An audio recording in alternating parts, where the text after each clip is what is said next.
Andrés Llanet, diputado, presidente de Amarillos. Te hemos invitado, Andrés, para que nos cuentes un poco este proyecto político de esta nueva centroizquierda, ¿no? Sí. Hay un centro político Sí. del cual quisiéramos escuchar cómo se está desarrollando. Hubo una entrevista a la senadora Rincón en La Tercera. Hay un proyecto ahí, ¿no? Bienvenido a la Fundación. Bueno, primero que todo, muchas gracias. Bueno, en esta materia, yo quiero contarle un poco quién soy y por qué, en fondo, por qué uno llega a un lugar, ¿no? Yo soy de Temuco, vengo de una familia de 16 hermanos, una mamá, un papá, madre de una mujer extraordinaria, murió hace más de 20 años, que te inculca ciertos valores, una mujer, una dueña de casa, una gran visión. Nosotros somos una familia modesta, pobre, digamos, de la localidad. Mi padre era dirigente sindical. Mi padre fue presidente del sindicato La Cora. Fue preso político, torturado en la dictadura, pero siempre me enseñaron valores. ¿No? Yo siempre cuento, mi primera profesión fue tirar un carro de verdura en Temuco. Pero mi madre siempre sabía que teníamos que salir adelante. O sea, en fondo ella no... Y después de 2 años con ustedes, con el POL, que está en el sur, el ingeniero en pesca, me dijo ya, a estudiar como sea. Yo quería estudiar Derecho, pero en la Araucanía, en Temuco, lo más cercano al Derecho era Pedagogía en Historia. Y bueno, es lo que había. Y con crédito, la UFRO, y con crédito y toda esa cosa. Bueno, y ahí fui dirigente estudiantil, fui presidente de los estudiantes, vicepresidente, consejero, todas esas cosas. Y con harta historia. Y ahí yo, bueno, mi padre era demócrata cristiano, y yo entré a la democracia cristiana, milité 34 años en la democracia cristiana. Y me fui de la democracia cristiana por desafección ideológica y por falta de fraternidad. Bueno, hice mi vida, estudié historia, fui magister acá, porque tenía un sueño de ir a doctorarme a Alemania, me estudié alemán, pero la historia que es larga, esa por cómo llego a Alemania, Heidelberg tenía ese sueño, me doctoré en Heidelberg en filosofía política, y después de eso sabía que me tenía que dedicar a la política, me gustaba la política, había trabajado con Erwin, muy cercano a él, trabajé con jóvenes, con Erwin 5 años, después me fui a Alemania. Y amaba la democracia cristiana era parte de mi ADN, no me entendía en otro espacio que no fuera la democracia cristiana. Hasta unos 7, 8 años atrás, si a alguien le hubieran preguntado que yo me iba a ir de la democracia cristiana, nadie lo hubiera creído. Yo fui el último secretario ejecutivo del último congreso ideológico del 2007, el último congreso ideológico de verdad que se hizo en la democracia cristiana. Nosotros tuvimos un año escuchando Chile, etcétera, y juntamos más de 1.200 personas en encuentros finales en una iglesia ahí en la Alameda, en los Salesianos, creo, ¿no? Y finalmente, siento hace como 6 años que no reconocía a la casa, no reconocía a mi casa. Estaba la estructura, pero la casa no reconocía a las personas que estaban adentro. Y sí, y solo, junto con muchos otros demócratas cristianos, de la Soledad Alvear, Guter Martín y varios otros, que se fueron en esa época, se fueron yendo.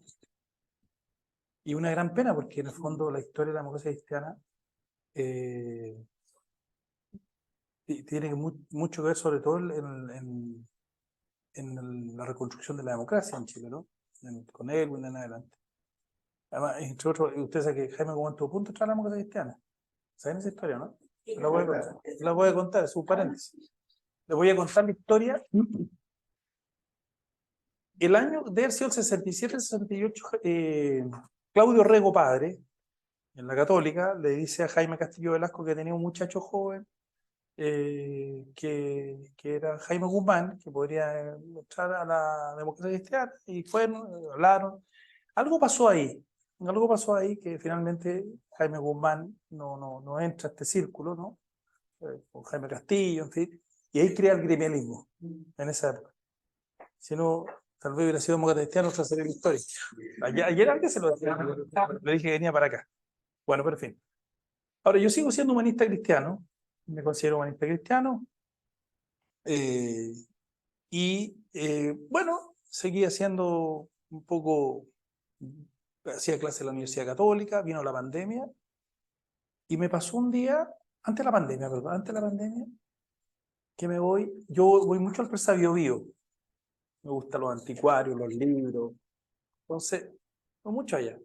Y me gusta eso, es un espacio, por lo menos hasta hace, bueno, es un espacio interesante porque se mezclan gente, cultura, de todo.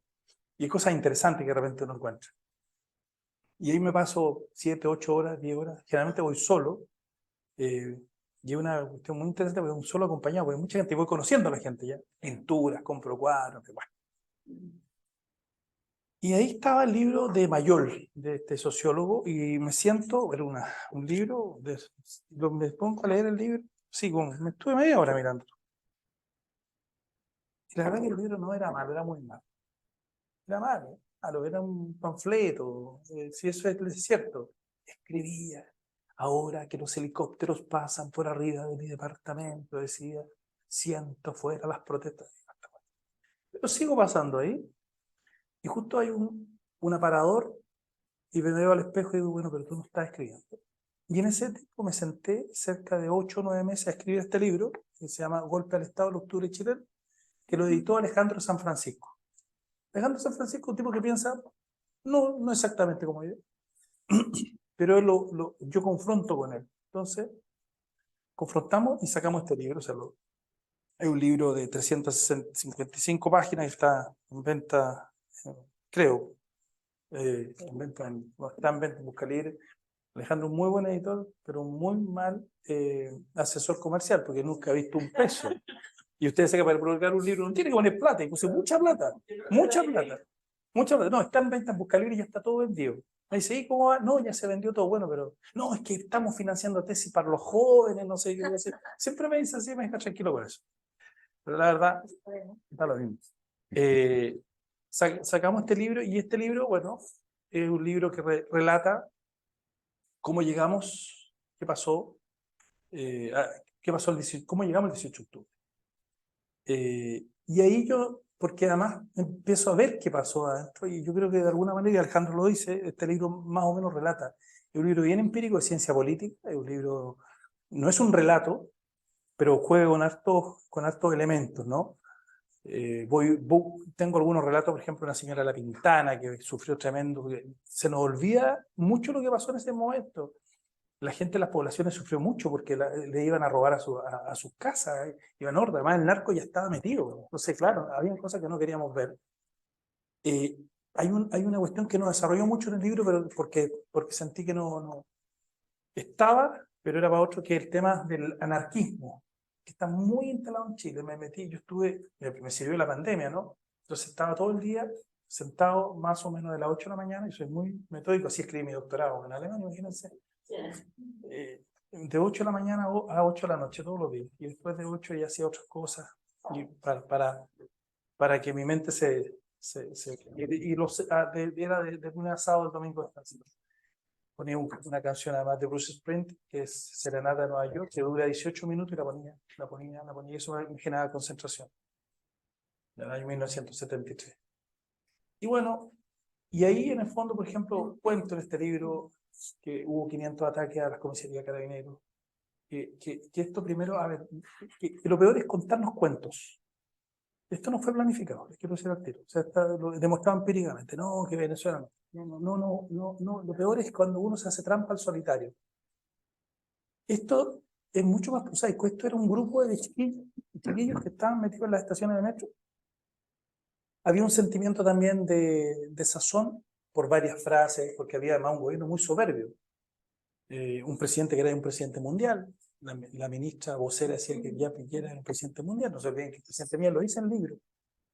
Estaba mediando entre Macron y Bolsonaro, ¿se acuerdan? Por el tema de la Amazonía, los incendios, entonces las cosas.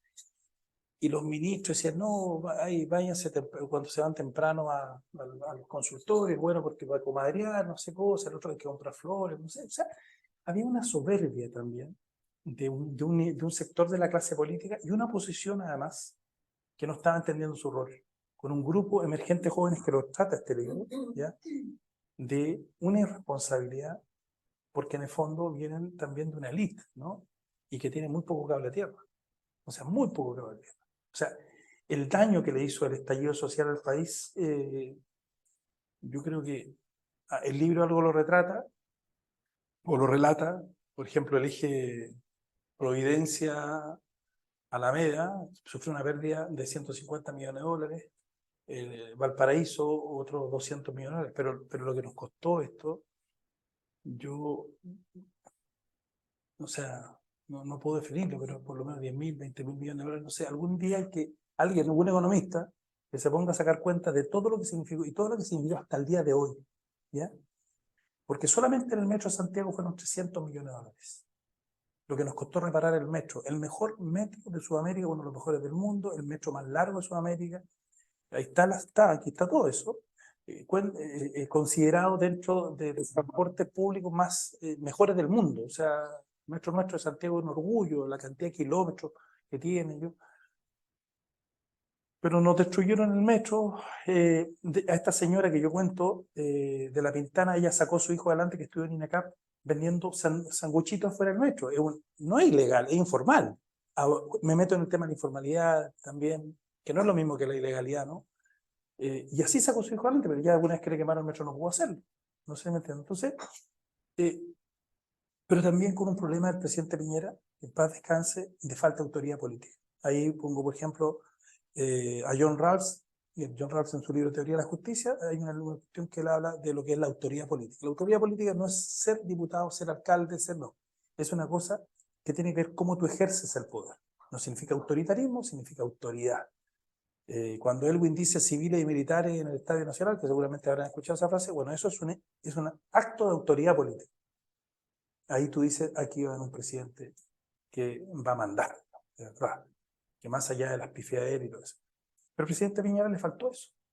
Claro, hoy día efectivamente descansa en paz, pero le faltó autoridad política. Hubo mal manejo comunicacional. Esto fue creciendo.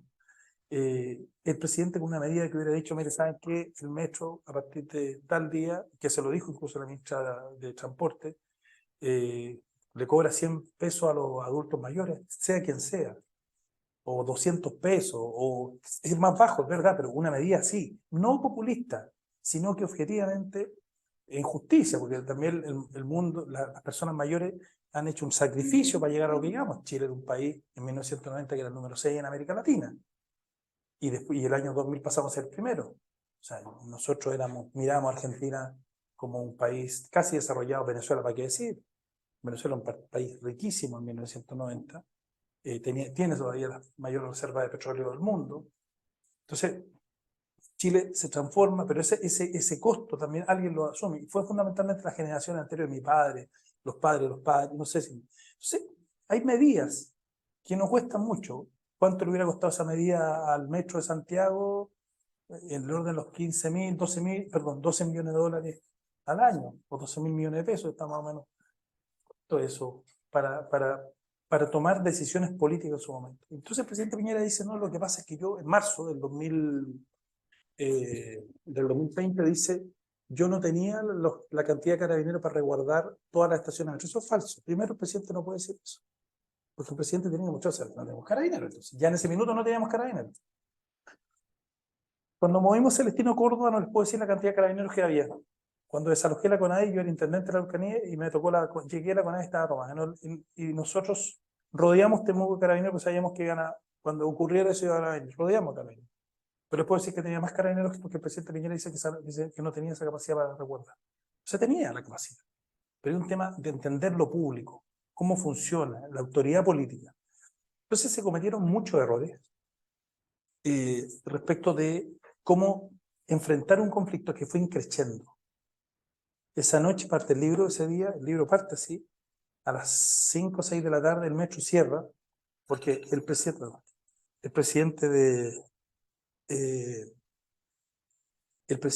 del sindicato número 2 del metro dice, aquí no hay condiciones, nuestros trabajadores están en peligro, porque los tipos se estaban tomando el metro, las barricadas afuera, y la gente empieza a caminar por las calles y hay una sensación, si revisan las imágenes de ese momento, una sensación de falta de autoridad, orfandad, y el presidente estaba celebrando el cumpleaños de su nieto en Romaría. Hay un capítulo que se llama un punto, a Roma con amor, que es la película de Woody Allen. Le falta una quinta historia, que es la historia del presidente Piñera. Estaba ese día en Romaría comiendo pizza con su nieto, cuando el país le estaba pasando lo que estaba pasando. Su ministro interior nadie sabe dónde estaba. Chadwick no sabíamos dónde estaba. Cuando yo era intendente hubo un terremoto, el terremoto de Coquimbo. Yo dormí en la intendencia. No sé, 1000 kilómetros más allá o 1200 kilómetros más allá, yo entendía que por algún motivo, por cualquier cuestión, yo tenía que estar en mi puesto de trabajo porque había una crisis en el país, había un terremoto. Yo tenía, y dormía ahí sobre el sofá con ropa además, porque a uno lo pueden requerir en cualquier minuto.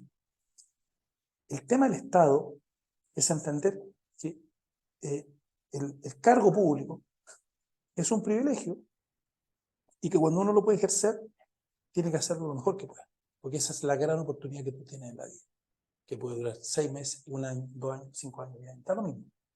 Y yo creo que ahí hay una responsabilidad de la derecha. Se lo dije la otra vez justamente en Libertad de Desarrollo, porque comenté un libro sobre cómo se había ganado el rechazo, en fin, yo le dije, falta un capítulo, ¿cuál es la autocrítica que se hace? ¿Cómo llegamos a esto? ¿Es solamente responsabilidad de la izquierda populista radical? Cuando hablo de populista radical hablo del concepto de Chantal Mouffe, está aquí en este libro, que son los inspiradores de la Revolución Democrática y del Frente Amplio. ¿Es solo responsabilidad de la izquierda populista radical y del Partido Comunista? No, no es solo responsabilidad. Porque en el fondo es acción-reacción. Siempre el anarquismo, por una parte, porque había algo de anarquismo, pero estos grupos, que eran una oposición despiadada, habían dos tipos de oposición. Una oposición mucho más central, liderada por algunos miembros de la democracia cristiana, tipo Matías Walker, Calisto, ¿no? Pero otros que no entendían tampoco su momento de historia, que era una parte de la democracia cristiana que pudo haber ayudado mucho a esto, pero que finalmente se corrió hacia la izquierda. Y por tanto, claro que había una oposición despiadada, pero también hubo una cantidad de errores no forzados brutales. ¿Ya? El presidente dijo 29 veces antes la misma frase: estamos en guerra contra un enemigo. 29 veces. Ahí está en el libro. Y repite esa frase ese día. Y gracias a Iturriaga, esta cuestión no se entendió, dijo: yo no estoy en guerra con nadie, yo soy un tipo feliz, dijo el general Iturriaga. Pero en fin. Entonces, ¿yo por qué esta introducción un poquito larga? Porque cuando yo veo esto y veo que algo está armándose y después viene el tema de la convención, yo digo, ¿sabes qué? Yo estaba muy cómodo haciendo clase y dedicado a la academia, pero digo, yo tengo que... Esta cuestión viene fea, viene mal. Si aquí se aprueba la Constitución, el 4 de septiembre, esta cuestión viene mal. Y yo voy a estar adentro, voy a dar la pelea adentro, porque esto va a ser una lucha. Una lucha. Juan Radenauer habla que la lucha electoral antes que nada es lucha. Y esto iba a ser una lucha dura, porque aquí nos iban a llevar hacia un régimen muy parecido a lo que hoy día es Venezuela, una transición tipo Argentina, el desastre que es Argentina. ¿Ya? Y yo dije, no, yo estoy candidato a diputado, solo, independiente, y había renunciado hace varios años a la ADC, y fui en la lista del Partido Radical, me llevaron, total, les convenía a ellos, porque en el fondo llevaban un tipo competitivo, bueno, gané mi lista, que era un poco la antigua Concertación, iba a la ADC, el PPD, los radicales, y yo. Y en ese momento, tanto de la convención, y varios empezamos a mirar, esto no pintaba bien. Nosotros ya teníamos un grupo muy cercano a Gutenberg Martínez, Soledad Alvear, Sarko Lucy, en fin, que se llama Comunidad de Movimiento, muy típico, democristiano, humanista cristiano, el típico nombre nuestros pocos creativos que son muy así, comunitarios, esas cosas así. Y ahí Barken saca una carta en febrero del 2022, que tiene que es sobre el tema amarillo y varios otros impedimentos. Yo paralelamente ya había escrito este libro, claro, no tenía la popularidad de Barken, pero ya había escrito esto y entendí el fenómeno muy profundamente. Y empezamos a poner alerta amarilla. Y finalmente yo creo que nosotros fuimos clave para hacer entender a un sector de la ciudadanía, sobre todo el centro izquierda, que si esta cuestión se aprobaba, el desastre era catastrófico. Porque en el fondo, primero, mucha gente se vive del país, una diáspora tremenda, o sea, a la venezolana, ¿no? O sea, todos hablando de los venezolanos, pero recordemos las primeras oleadas de venezolanos que iban llegando, académicos, intelectuales. Yo estuve en Chacayota el jueves y viernes, y habían dos grupos. Un grupo, me reservo los comentarios porque están grabando, pero había otro grupo distinto, separado, de gente con familia, con niños, académicos, abogados, o sea, gente que desesperada. Entonces yo me imaginaba, yo viví en Alemania, pero viví cautiverio feliz, porque en el fondo en Alemania gocé, disfruté de un país hermoso, conocí la ópera que en mi vida, no, en Temuco ustedes entenderán que en los 80 lo más cercano a la ópera era el disco que ponía mi papá los domingos, pero no tenía, la primera vez que fui a la ópera en Alemania, me voy a la ópera y viene el intermedio, el intermezzo. Y me fui porque pensé que había terminado. Pero ese mismo muchacho que estuvo ahí, después fundó el grupo de jóvenes de la Ópera de Berlín. Eso era un coloquio. Después me fui a Berlín, porque estaba en Heidelberg, vivía entre Berlín y Heidelberg, porque ahí estaba el Instituto Iberoamericano, y ahí me investigaba, y después me iba a Heidelberg, entonces, que era un grupo de jóvenes que estábamos en un coloquio previo a la ópera, y conocí a Villazón, Estreco, o sea, una cantidad de tipos que estaban ahí. Bueno, ahí me enamoré de la ópera, pero mi primera experiencia fue así. Yo pues no sabía nada, pues ¿qué iba a saber en Temuco?